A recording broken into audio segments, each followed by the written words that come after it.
To the Crusaders, they weren't human. They were 50-foot demons made of smoke and shadow who could walk through stone walls and vanish into the storm. They called them the Hashashins, and they earned the reputation of monsters because of one terrifying reality. You can't kill a shadow. You can't imprison a ghost. This blade wasn't found on a battlefield. It was found on a king's pillow inside a locked vault guarded by an army. Today, we reveal how these men became the monsters that ruled the night. Assalamu alaikum. This is the hidden history of the Ummah told like never before. If you want to support this dawah and see more cinematic history, hit subscribe. It's free for you, but it helps us tell these stories to the world. The year is 1090. The world is at war. But while kings fought for land, one man, Hassan-i Sabbah, was building an empire of fear. From his mountain fortress Alamut, he didn't just train soldiers, he engineered monsters. He took young men and taught them to be invisible. They were master linguists, chemists, and actors. A Hashashin would live as a beggar, a merchant, or even a priest for 10 years, just to wait for one single night. To the public, they seemed immortal. When an assassin was caught, he didn't scream or plead. He smiled. He welcomed death because, in his mind, he had already won. This is why the legends grew. How do you stop an enemy that is already dead inside? How do you kill something that has no fear? You don't. You just pray you aren't next. The Hashashins didn't use armies. They used surgical terror. They targeted the brain of the enemy. When they took out Nizam al-Mulk, the most powerful vizier of the Seljuk Empire, they did it in front of his entire guard.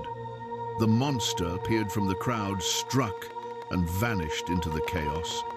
The empire didn't just lose a leader, they lost their sanity. Even the Crusaders, the fiercest knights in Europe, trembled. King Conrad of Montferrat was murdered days before his coronation by two men who had pretended to be monks for months. They had prayed with him, eaten with him, and then they ended him. The message was clear. No wall is high enough. No guard is loyal enough. The monsters are already inside. But then came Salahuddin Ayyubi. He knew the monsters were coming. He was so paranoid, he slept in a wooden tower and surrounded his bed with flour and chalk.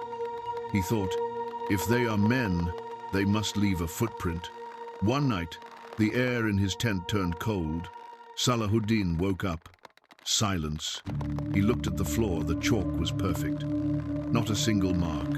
But sitting on his chest was a plate of warm scones, and right next to his neck, a jagged dagger was pinned into his bed. Imagine the horror. He had done everything right, yet the shadow had still reached him. The flower wasn't touched. The guards outside hadn't blinked. It was as if the man had truly become the monster from the legends, a creature of smoke that didn't need to walk on the ground. Salahuddin realized in that moment, you can't fight them with swords. You have to fight them with the spirit. The order of assassins was eventually crushed by the Mongols, who simply burned the mountains to the ground. But the monsters left a scar on history. They rose during a time when the Muslim world was divided and weak. When we stop trusting each other, we create the shadows that destroy us. They weren't supernatural, they were just men who utilized our own fear against us. The mountains of Alamut are silent now, but the shadows haven't left.